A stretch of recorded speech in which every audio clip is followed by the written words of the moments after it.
Fellas, it's here. The Call to Arms event has finally launched. Now, for those that don't know about this event, this is essentially the wrap-up event for the season. It's the final event before bringing us into Renegades, with the goal of the event to net us a bunch of materials, armor, weapons, and even a few items that are more aspirational. Most notably, this sexy flaming helmet you see right here. But overall, think of this event as almost like a catch-up mechanic for those looking to be prepared going into Renegades. Today, though, we're going to be talking about how to navigate Call to Arms, how the scoring system works, because yes, as always, it's a bit complicated. But before we get into that, I do want to mention tier 6 drops. I saw people coming by the stream. They were pointing out that their hollow foils were dropping as tier 6. And yes, you could see it right here that it is in fact a tier 6 drop. It's got 6 icons. And even on the right side, it says tier 6. I just want to point out, guys, that I'm pretty sure this is just a bug. I don't foresee them giving us hollow foils in the future and suddenly making those tier 6s. And as you can see here from the icons, it literally can't even fit all of these diamonds. Not saying they can't make it work, but the point I'm trying to make is I am almost certain that this is a bug and not going to be some new gameplay feature going forward. And let's be real, guys, just adding an entirely new tier just doesn't sound enticing to me. Hell, at this point, we need to move on from legendaries and do like a mythic rarity or something from like Destiny Rising. Just continuing to add a number over and over doesn't necessarily make the loot, in my eyes, much more valuable, even for the hollow foil variants. So I just wanted to address those things, guys. No, I do not believe that tier 6 is an actual drop. We'll wait for Bungie to clarify this, but I am almost certain that this is just a bug. Now let's dive into the Call to Arms event and how everything works. When you load into Destiny, you will be greeted by the Call to Arms event banner. On the left-hand side, it says to complete event ranks to earn exclusive cosmetics, including an exotic weapon ornament and shader, which you can see what those look like on the left-hand side. Then in the middle, it says you'll be able to open powerful daily shipments of gear and get a head start on the next season, which entails a pretty interesting item that you'll be able to carry over into the next season. Then off to the right, it says that you'll compete against all guardians for prestigious cosmetics, which includes this sexy helmet right here. But there's also another shader and an emblem, which let me just say the emblem is actually a lot more difficult to get in comparison to the helmet. Now to get started with this event, you're going to make your way to the tower, and Devram K will be camped out where all of our events take place, right here in the dead middle. That's right, guys. After all these years, my man has finally left the EDZ. Now, speaking with Devram, you'll be able to pick up the Armament Protocol quest. Now, this is a very short quest, but it's essentially what's going to get you started with the basics on how this event works. Step 1 of the quest will task you to open a daily shipment chest at the tower and complete an activity to acquire an attuned weapon. So just talk to Devram at the tower and you can see the different weapon selections. Just click one of those, whichever one you may want, to attune to, and that will target that weapon when completing activities, prioritizing that as the drop. Now, as for the daily chests, when facing Devram and this entire gazebo area, you'll see this chest on the left-hand side of the staircase. Open this chest, and I don't know what the rewards are for everyone, but mine actually contained a number of tier 5 drops, from weapons to even an armor piece. But it says right there that the rewards you get for the following days will vary based on how many competitor points you have. So for instance, 1 point will grant you 1 weapon or armor. 10 points will give you 2 weapons or armor. 25 will give you 3 weapons or armor. And 100 points will give you 4 weapons or armor. Now, if you do happen to reach 310 points, that will give you 5 weapons or 5 pieces of armor. Now, it also says that each open daily shipment gives enhancement cores and a chance to drop an attunement weapon in addition to the above rewards. Which leads us to the ultimate question. What are these competitor points? As it seems like this entire event is pretty much tied to those. We're going to jump into those in just a moment, but I do want to just finish this introductory quest for you first. But yes, you're right. Those points is pretty much the entirety of this event. Now, after claiming that daily shipment, you'll next need to complete an activity and acquire the weapon you've attuned at Devram. As far as weapons go, you've got the crossbow, you've got Romantic Death, which is a void wave frame grenade launcher, Folded Root, which is a void aggressive frame rocket launcher, Ribbon Tail, which is a strand trace rifle. You've got a wave frame sword, our original solar spread shot hand cannon, Trachinus, which is a stasis rapid fire slug shotgun. All of these have some pretty solid rolls. Now, upon opening up the event home there in your portal, you'll click the left-hand side to open up all the activities you'll be able to do. Now, initially, you can only do 2. It's either solo ops, which is salt mines, or cutting edge, which which is zone control inside of Crucible. You could do either one. I will say though, for cutting edge, because of the modifier avant-garde, you will have to use featured gear, and that applies to both your armor pieces and your weapons. Needless to say, guys, if it has the logo, that seasonal logo next to it, that is allowed to be used. And as you know, guys, I am not a big fan of the featured exotic list. Luckily, Bungie's already pointed out that they are removing that going into renegades. Now, do whichever one of these activities you want to do though, and run it until you get your attuned weapon, which for me was literally right after my first run. Now, after getting your weapon, the next step of the quest is to claim the first reward from the event reward track, which is this Phosphor Ascent Hollow Chip. Now, next, you'll need to complete and claim a daily challenge from the event home, which again is very much like our Portal daily and weekly challenges. Same concept, guys. And just like our previous events, you'll have the ability to re-roll these daily challenges if you're looking to stack up XP. Now, there's various different dailies. For instance, mine actually asked me to go inside of Cutting Edge Zone Control, which I did 2 matches of, which pretty much eliminated that daily challenge. Now, once this quest step is done, you'll head back to Devram, where you can claim an enhancement prism to finish the quest. Now, that is your introductory quest, which I won't lie, doesn't exactly lay out what it is you're going to be doing over the course of this 2-week event, which takes us to what you're actually going to be doing. You're going to be playing in these playlists right here, present in the event tab home, and you're going to be trying to achieve the best scores in these various activities. And depending on your score, that will land you in certain percentile ranges, which will award you competitor points. Now, the different activities include salt mines for solo ops,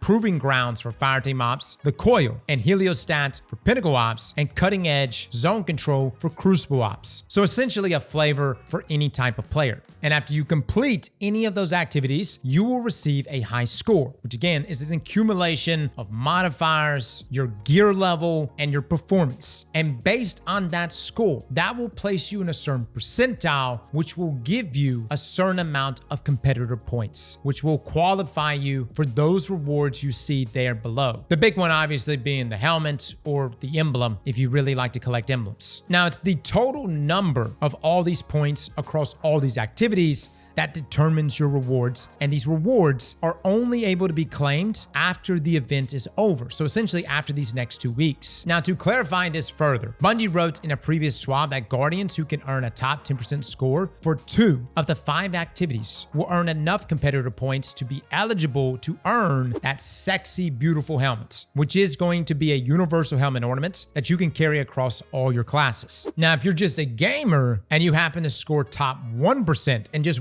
one activity, that's actually enough competitor points to easily be eligible for the helmets and pretty much almost the emblem. At any point, guys, that you want to check how many points you have, literally pop up the event home, head to the bottom page. You can see the Call to Arms scoreboard, and that will show you your total points, your high score earned for each activity, along with the threshold of points needed to reach the next percentile, which is kind of a goalpost for you when going into those various activities. Now, this is where things get interesting. That goalpost moves. It will continue to fluctuate based on how many other Guardians are performing. Meaning right now, if you score just enough points to land you in that top 10%, as the event goes on, it's a good chance, because the goalpost continues to move, your score may actually drop out of the top 10%, which means even if you do qualify today, by the end of the 2-week event, you may not qualify. So you have to come back and check your points. Now, the first reward you earn is this Unwoven Tangle emblem. This just requires 1 point to claim, and that is the only reward you can claim as soon as you reach. All the other rewards, though, can only be claimed at the end of the event. The next reward is Burning Determination, which is a transmat effect. You'll need to finish the event with 10 points or more. Next is the Battlefield Burnish Shader. This one, you'll need to finish the event with 25 points or more. The fourth reward is the one that most of us are here for. That is the Seraphim Age Helmet, which is a universal ornament. Yes, it's got flames, and no, I have no idea if we can color it. I hope we can. I would love to put some RGB on this thing. This one requires 100 points, though, by the end of the event to claim. And then finally, there's the first of the new emblem, which requires a whopping 310 points by the time the event is finished. So guys, if you are serious about this event and you want to earn the helmet ornament or even that final emblem, you're pretty much going to have to play all these activities at the hardest difficulty with the most specced out modifiers. I'm talking everything, and as you can see here from me, I am loading up everything I can. All the different loadouts from Touche to Extinction to +5s and 4s, amping up my enemy's difficulty by a substantial margin. When you go into whatever activity with all these modifiers, you're going to want to slay out, complete those bonus objectives, finish with time remaining, especially with pressure cooked. Essentially, you want to do your absolute best at the highest difficulty possible to net you the best score. But this is where things get funky. Your power level really matters here. For instance, I completely outslayed my teammates. We were all under the same modifiers, but my kills were substantially more. However, my score was less than theirs simply because they're level 550. See, your power level really matters here, which unfortunately means that no matter how good you may be, no matter how well you may perform, because of the different multipliers, your power level being a big part of that, you may always be in a situation where you just won't do enough to get you into those top percentiles. I did everything I can with all the modifiers completely loaded out, and I could not land myself in the top 1%, which really means over the next few days, I'm going to have to raise my level to 550 in order to really land myself in that top 1%. Again, for the helmets, that's not that big of an issue. You only need to get top 10% for 2 categories, but if you are under-leveled, that is a big issue. For instance, 2 of my editors, one was around level 420, and by the end of the Heliostat run,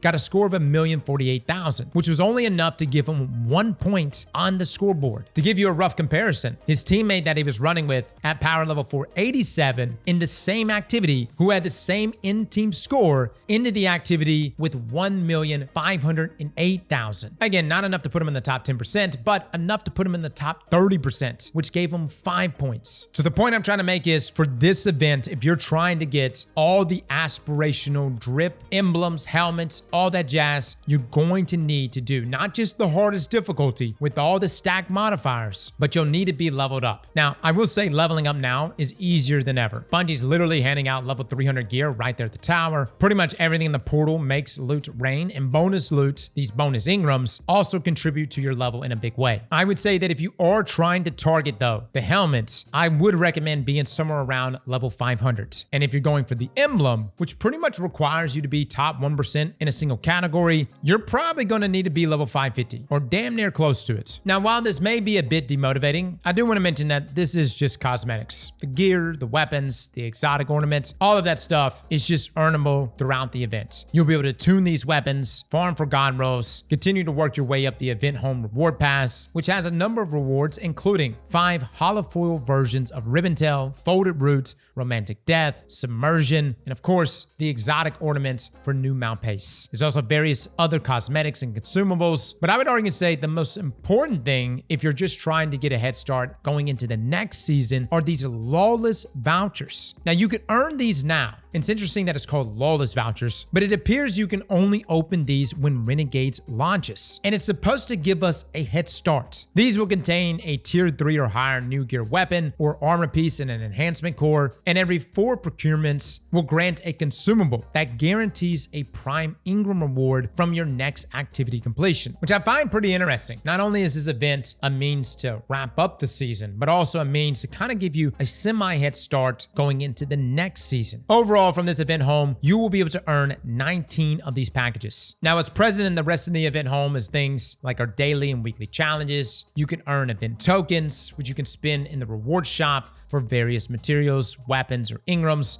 Although, just like previous events, in this shop, the max reward tier is tier 4, which is kind of a waste. You literally get tier 5s everywhere else. Now, for those that like titles, there's also a title that you can earn and guild called Avant-Garde. Now, alongside all of this, we also have a modifier going on during this event, aptly named Call to Arms, which is granting us increased XP gains. Essentially, if you're on the tail end of your seasonal reward pass, whatever that may be, this can be a means to assist with that by giving you that extra XP. Now, I'm not really sure what the multiplier is. Hopefully it's enough, but sure, I'll I'll take extra XP. Now, overall, is Call to Arms worth playing? I actually really like that Bungie's tying score here to these cosmetics. It's only one, it's just a helmet, but it's a flex helmet, and it kind of like ties the entire season together at the end. That's a reward for those that committed themselves over the duration of that season. At the same time, these Lawless Vouchers, which I'm hoping are going to be rewarding, is another great way to incentivize players to jump into this event to give them a bit of a head start going into Renegades. So for me, I am going to be grinding this event, but for you, that's a question only you can answer. What I am really curious about though over the next 2 weeks is just how this scoring threshold is going to change. That's something that we're going to continue to monitor. And if you're interested in knowing what builds to use in all these various activities, starting tomorrow and throughout the week, we will be doing build battles for each of the activities, from the coil to proving grounds to even the crucible mode here. So if you got a great build you want to share with us, feel free to come by our stream. We'll be collecting those going into these next series of build battles. There's also a number of drops on Twitch, including a ghost shell and a shader for those that are interested. So guys, that's it. That is Call to Arms. Let me know in the comments below if we missed anything. Fellas and ladies, thank you all for coming and watching. And as always, slap that like button like your mama told you right.